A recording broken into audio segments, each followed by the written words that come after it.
काय रे पोरांनो, काय करत होतासा? दिवसभर मोबाईल बघत बसतायसा. अरे जरा कामधंद्याचं बघा. तुमचं वय काय, तुम्ही करताय काय? अरे गण्या, मी काय तुम्हाला भांडायला किंवा मारायला आलेलं नाही र. आई हाय, आईच्या पोटातले आग श्वसना म्हणून विचारायला आल्या. काकी परत तोच विषय का काढलाय?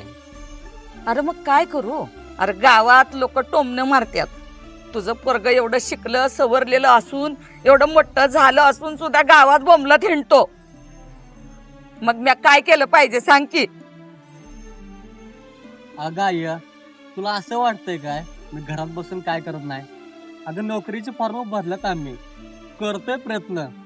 आणि काय करू तू सांग आता? कुठं आहे तुझं प्रयत्न? डोळ्याला तर काय दिसतच नाही.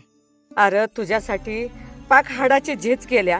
तुझा बा आजारी असताना लोकांची धुणी भांडी केल्यात म्या. लोकांच्या रानात जाऊन रोजगार केला या. आणि तुझ्याकडून काय सुद्धा अपेक्षा नाही. काय केलं पाहिजे रे म्या?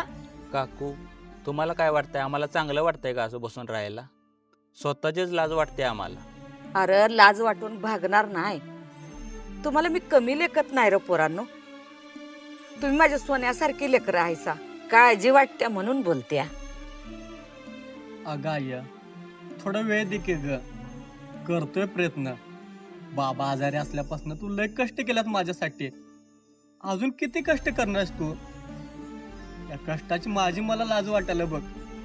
आता काय करू तू सांग? अरे वेळ कुणासाठी थांबत नाही सुनील.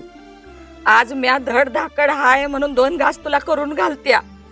उद्या माझं डोळं मिटल्यावरनं कुणाजवळ उभं राहशील? कोण तुला उभा करायचं? ही विचार कर जरा.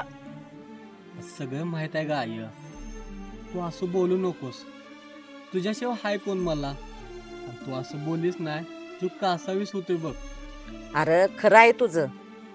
तुमचं लग्नाचं वय चाललंय या. पोरीचा बाप कुंडली बघत नाही तुमची. तुमची नोकरी बघतय, तुम्हाला किती पगार हाय बघतय, पोरगा काय करतोय हे विचारतात. मला या प्रश्नांनीच घाईला आल्या रे. काकू खरं सांगू का, रात्री अंथरुणावर पडलो की छातीत धडधड होते, झोप उडते आमची. आमच्या सोबतचे मित्र शहरात गेले, कोण घर बांधतंय, कोणी गाड्या घेतल्या, सगळ्यांची प्रगती चालल्या. पण आम्ही मात्र या चोट्यावरती पाय पसरून मेलेल्या मड्यासारखं पडलोय असं वाटतंय.